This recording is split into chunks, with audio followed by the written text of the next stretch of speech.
وہابی کو گستاخ اور بریلوی کو مشرک، یہ لوگ کہنے کو کیا کیا نہیں کہتے۔ کچھ لوگوں کی باتیں ہیں جو میں آپ کو سنانے جا رہا ہوں کہ کچھ لوگ ایسا بھی کرتے ہیں، لیکن اس کے پیچھے ایک بہت انٹرسٹنگ کہانی ہے۔ ویڈیو پوری دیکھیے گا، آپ کا کنسیپٹ کلیئر ہو جائے گا۔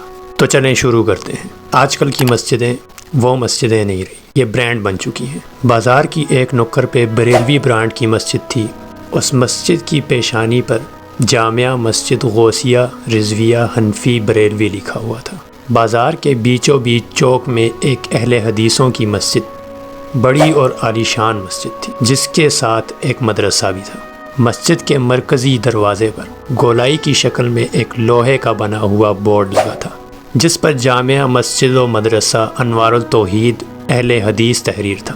تھوڑا آگے جا کر ایک گلی کے اندر ایک امام بارگاہ تھی، جس کے صدر دروازے یعنی مین ڈور پر امام بارگاہ امام رضا علیہ السلام لکھا ہوا تھا، اور بازار کے آخری سرے پر بلند میناروں والی ایک اور بڑی مسجد تھی، جس کا دروازہ دور سے نظر آ رہا تھا۔ اس مسجد کے دروازے پر جامعہ مسجد عمر رضی اللہ عنہ حنفی دیوبندی موٹے حروف میں لکھا گیا تھا۔ بازار کی ایک نکر سے آخری سرے تک کم از کم 500 دکانیں تھیں۔ کسی دکان پر Barelvi general store, Deobandi cloth house, اہل حدیث گارمنٹس، شیعہ ہارڈ ویئر ہاؤس نہیں لکھا ہوا تھا۔ فرقہ پرست اور متعصب مسلمانوں کا سارا تعصب صرف دین رسول اللہ صلی اللہ علیہ وآلہ وسلم کے ساتھ دیکھا۔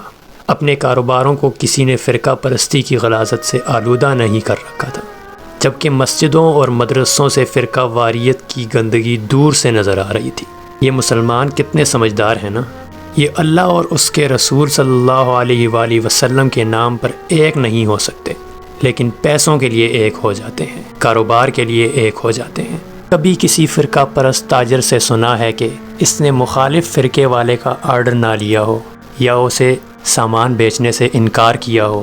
ہرگز نہیں۔ بزنس دینے والا شیعہ کافر نہیں ہے، نفع دینے والا وہابی بھی گستاخ نہیں ہے، گاہک کی صورت میں آئے تو دیوبندی بھی خارجی تکفیری نہیں ہے، اور پکا گاہک ہو تو بریلوی بھی مشرک نہیں ہے۔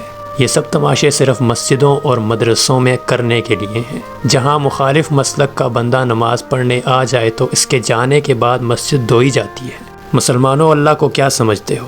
مسجد تو صرف وہی رہ گئی ہے جو نبی کریم صلی اللہ علیہ وآلہ وسلم کے طریقے پر مسجد نبوی کی طرز پر بنی ہوئی۔ یہ تمہارے فرقوں کے ناموں پہ بنی مسجدیں نہیں ہیں، یہ تمہارے فرقوں کی عبادت گاہیں ہیں، جہاں پر تم اللہ کی نہیں اپنے فرقوں کی عبادت کرتے ہو اور خود کو دھوکہ دیتے ہو۔ ذرا غور کیجئے گا اس بات پر۔